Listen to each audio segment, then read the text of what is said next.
ಇಲ್ಲ ನಿಮ್ ಕಣ್ಣಲ್ಲೇ ಗೊತ್ತಾಗ್ತಾ ಇದೆ ಬಾವುಗಾಗ್ಲಿ ನೋಡಿ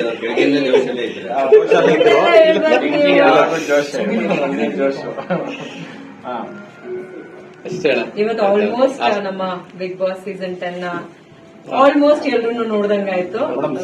ಸಂಗೀತ ಒಬ್ರು ಬಂದು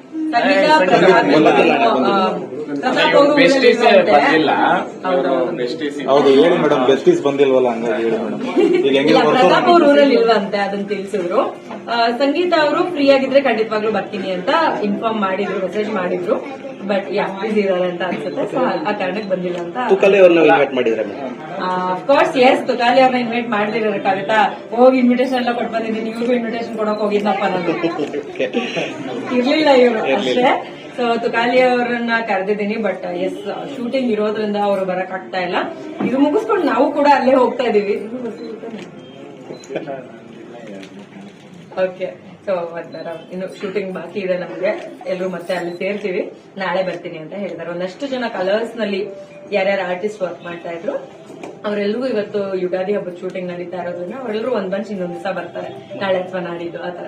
ಮೇಡಮ್ ಸ್ವಲ್ಪ ಜನ ಅಂತ ಇದ್ರೆ ಕೋಪ ಮಾಡ್ಕೊಂಡೇನೋ ಬಂದಿಲ್ಲ ಅಂತ ಅಂದ್ಬಿಟ್ಟು ಅಂತಿದ್ದಾರೆ, ಅದಕ್ಕೇನಾದ್ರು ಹೇಳ್ತೀರಾ? ಇಲ್ಲ, ಈ ಬಿಗ್ ಬಾಸ್ ಒಳಗಡೆ ಇರ್ತಕ್ಕಂಥ ಬಾಂಡಿಂಗ್ ಹೊರಗಡೆ ಬಂದ ಮೇಲೆ ಕೆಲವೊಬ್ಬರ ಹತ್ರ ಮಾತ್ರ ಇರ್ತದೆ. ಯಾಕೆಂತಂದ್ರೆ ಅಲ್ಲಿ ಓಟ್ಗೋಸ್ಕರನೇನೆ ಕೆಲವೊಂದು ಡ್ರಾಮಾಗಳು ಮಾಡ್ಕೊಂಡಿರೋದು ಇರ್ತದೆ. ಆಮೇಲೆ ಜನಗಳು ನೋಡ್ಲಿ ಅಂತ ಕೂಡ ಇರ್ತದೆ. ಹೊರಗಡೆ ಬಂದ್ಮೇಲೆ ಸೇರೋದು ಬಿಡೋದು ಅವ್ರವ್ರ ವೈಯಕ್ತಿಕ ಬಿಟ್ಟಿರೋದು.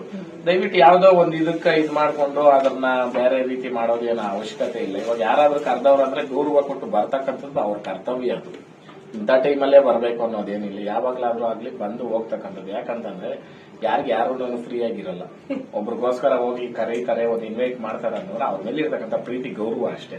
ಇವಾಗ ನಾನು ಒಂದ್ 2-3 ಫಂಕ್ಷನ್ ಕೆಲವೊಬ್ರನ್ನ ಕರೆದೆ, ಕೆಲವೊಬ್ರು ಬಂದಿಲ್ಲ ಅಷ್ಟೇ.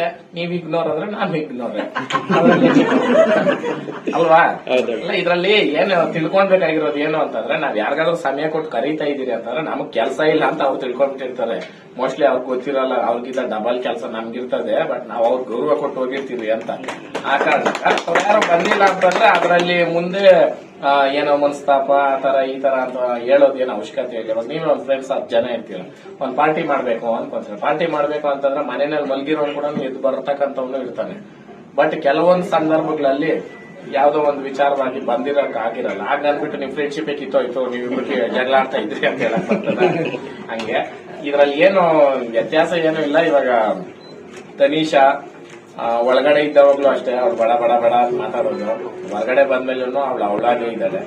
ಕೆಲವೊಬ್ರು ಇವಾಗ ಜೊತೆನಲ್ಲಿರೋರು ಬರ್ತಾರೆ, ಕೆಲವೊಬ್ರು ಬರಲ್ಲ ಅಂದಾಗ ಅವ್ರವ್ರ ವ್ಯಕ್ತಿತ್ವ ತೋರಿಸ್ತದೆ ಬಿಟ್ರೆ ಅದ್ರಲ್ಲಿ ಬೇರೆ ಇನ್ನೇನು ಇಲ್ಲ. ಅಷ್ಟೇ ತಾನೆ?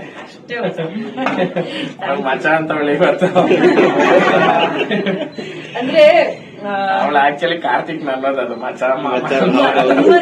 ತುಂಬಾ ಜನ ನನ್ನ ಫ್ರೆಂಡ್ಸ್ ಹುಡುಗರು ಏನಿದ್ದಾರೆ ಅವ್ರು ನನ್ ಪರವಾಗಿ ನಿಂತ್ಕೊಂಡು ಮಾತಾಡೋರೆ ಜಾಸ್ತಿ. ಸೊ ಅಪರೂಪಕ್ಕೆ ನನ್ ಪರವಾಗಿ ನಿಂತ್ಕೊಂಡು ಮಾತಾಡಿದಾರೆ ಅಂತ ಮತ್ತೆ ನನ್ ಪರವಾಗಿ ಅಂದ್ರೆ ಸಪೋರ್ಟ್ ಮಾಡ್ತಾರೆ ಯಾವಾಗ್ಲೂ, ಇಲ್ಲ ಅಂತಲ್ಲ. ಬಟ್ ನನ್ನ ಬದಲಾಗಿ ಒಂದು ಆನ್ಸರ್ ಮಾಡ್ಬೇಕು ಅಂತ ಇವತ್ತು ಅವರವರ ಆನ್ಸರ್ ಮಾಡಿದ್ ನನ್ ಖುಷಿ ಆಯ್ತು. ಆ ಫ್ಲೋ ನಲ್ಲಿ ಬಂದಿರೋದು. So birth is always birth.